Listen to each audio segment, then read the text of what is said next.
მოგესალმებით, ძვირფასო ტელემაყურებლებო. ეთერშია გადაცემა განათლებული საქართველო. მე მისი წამყვანი მუხრან გულიაშვილი გახლავართ.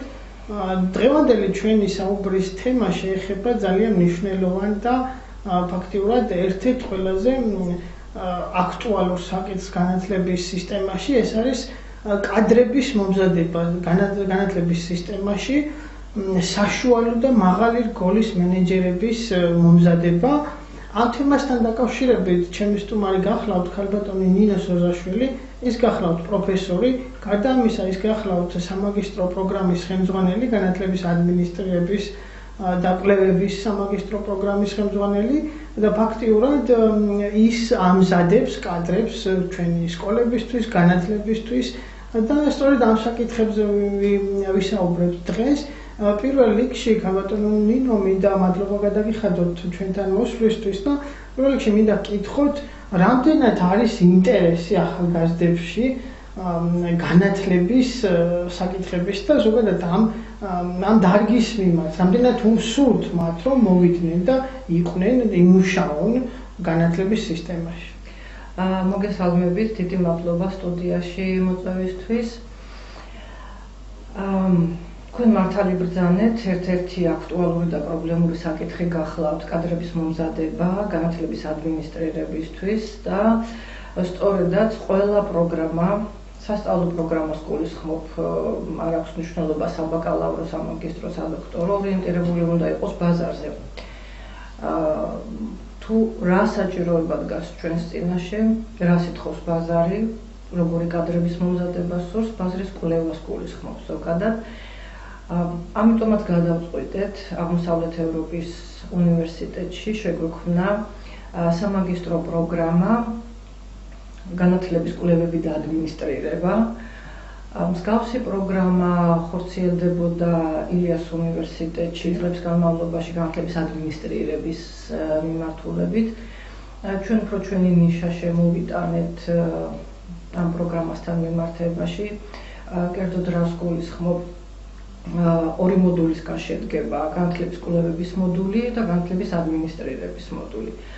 მაგისტრანტი თავად ირჩევს შემდეგ, რომელი მოდულის საგნებს გააგრძელებს და რომელი მიმართულებით დასპეციალდება.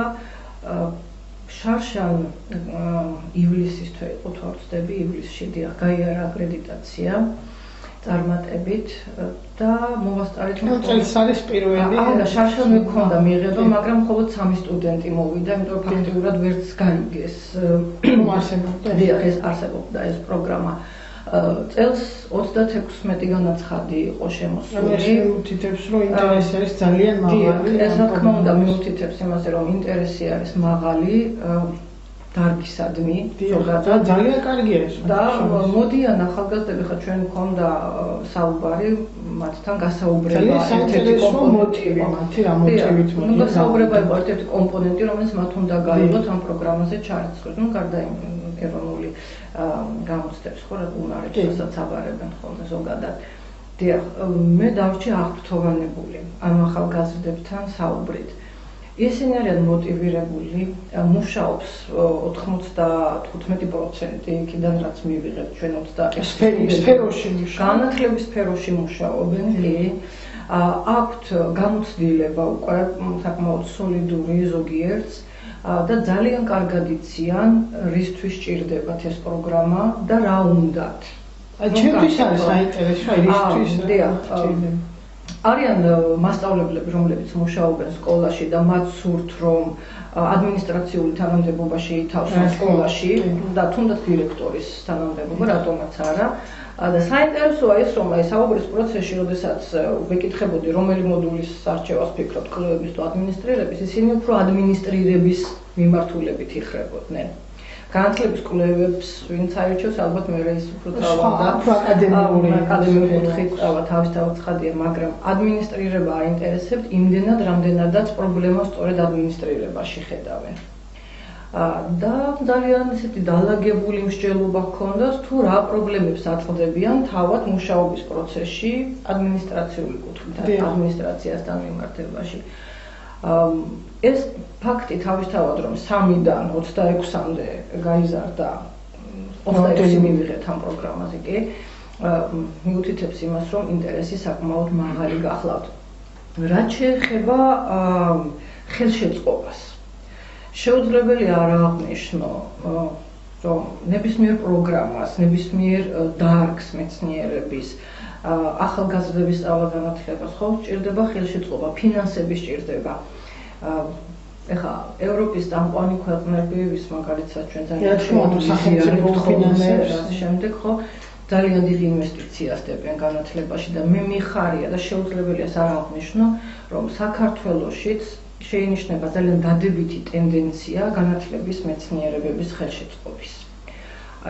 დღეს გავიგე, რომ რუსთაველის ეროვნული სამეცნიერო ფონდის მიერ დაფინანსებული იქნა ჩემი ხელმძღვანელობით აბერტული პროექტი, დიდი მადლობა ასეთი სათაურით, ტოლერანტობის კულტურა და ინტერკულტურული განათლება.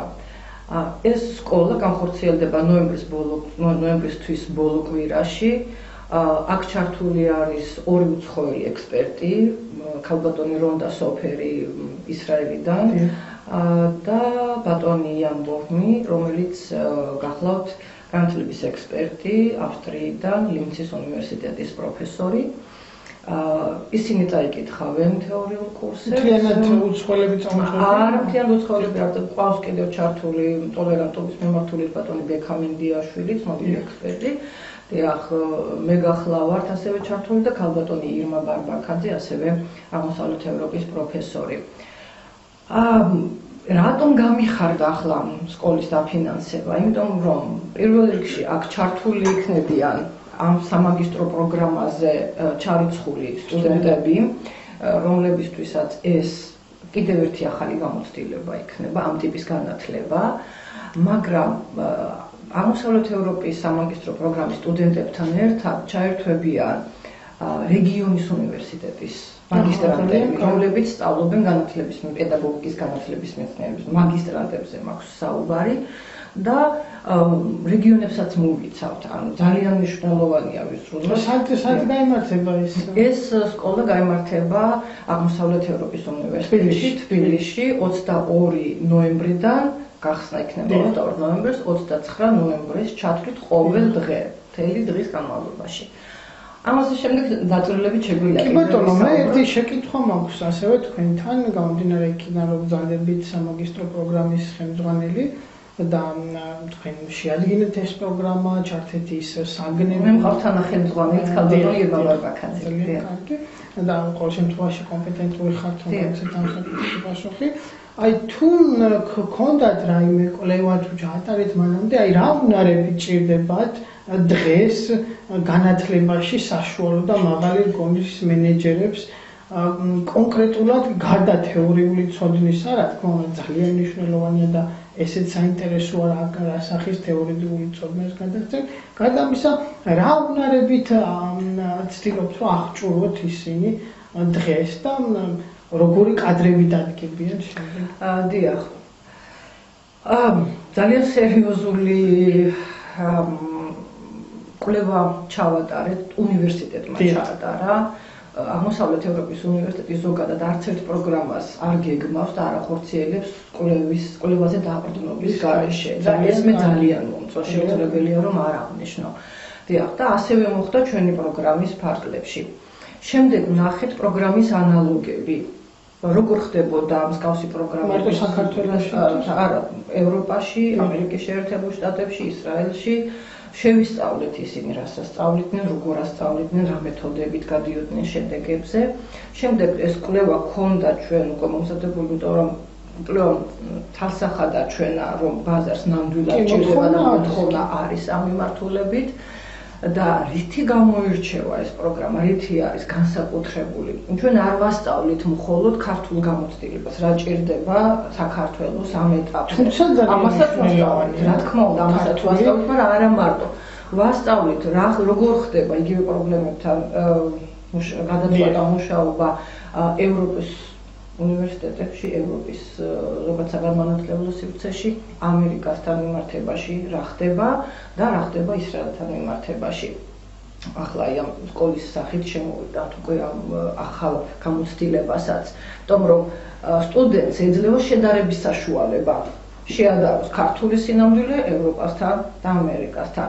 დიახ, არ არის კარგი რომ ბრმად გადმოიღოს ის რაც იქ ხორციელდება და იკეთდება, ხო? შედარების ეძლევა, საშუალება ეძლევა და ამიტომაც ყავს უცხოელი ექსპერტები ჩართული.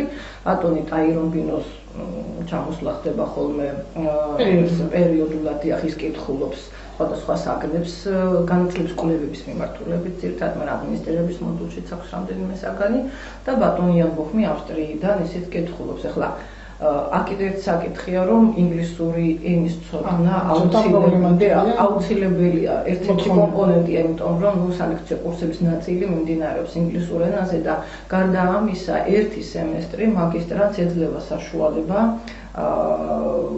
პრაქტიკა გაიაროს, სასწავლო მოდული დაასრულოს უშუალოდ ლინცის პედაგოგიურ უნივერსიტეტში.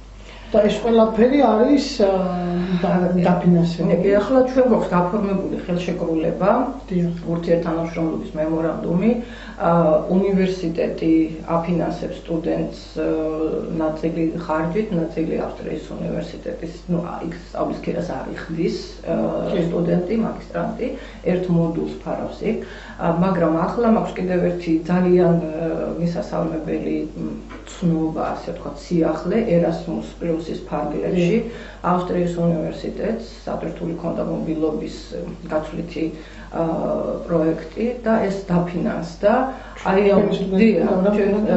აი ამ პროგრამის ფარგლებში პროფესორებს და სტუდენტებს საშუალება მიეცემათ რომ ვიზიტით დაიწყება უკვე გამოცხადდა უკვე შედეგები და აი ეს სასიხარულო ფაქტიც არის. ანუ მუშაობთ მაქსიმალურად იმისთვის, რომ სტუდენტმა იგრძნოს თავი კომფორტულად, რადგან ისინი არიან ძალიან მოტივირებულები, ჩვენ შევუწყოთ ხელი იმისთვის, რომ ოცნებები განახორციელონ სამომავლოდ და მივცეთ შესაბამისი განათლება. პრაქტიკული კურსი, აი პრაქტიკული ის რას გულისხმობს, თუნდაც უნივერსიტეტში, თუნდაც საქართველოში თუ არის კიდევ გარდა მაგისა, გარდა თეორიის და პრაქტიკული მეცადინეობა. ეხლა როგორ არის იცით, თვითონ პროგრამაში განლაგებული გვაქვს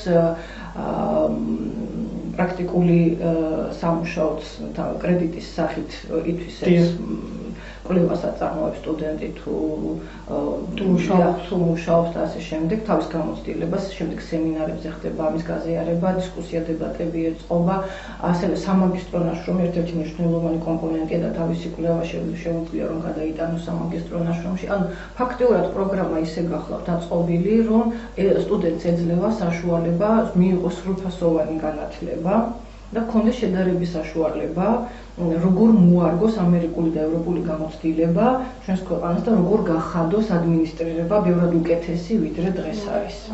ძალიან მოკლედ სამომავლო გეგმებზე მინდა კითხვა გამოდენაგოთ ცოტა დრო დაგვრჩა, თეორიის სიტყვით რაიმე სიახლე ხომ ვიქნებათ?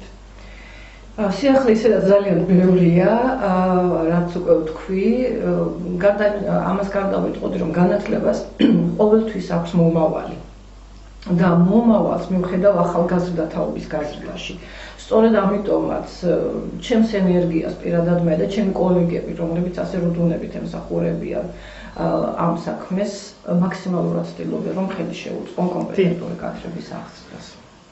მადლობა შევახსენეთ ქალბატონო ნინო, ჩვენ ლაპარაკობთ კი ვიტყვი, რომ ჩვენი სტუმარი გახლავთ ქალბატონი ნინო სოზაშვილი, განათლების ადმინისტრირების სამაგისტრო პროგრამის ხელმძღვანელი აღმოსავლეთ ევროპის უნივერსიტეტში.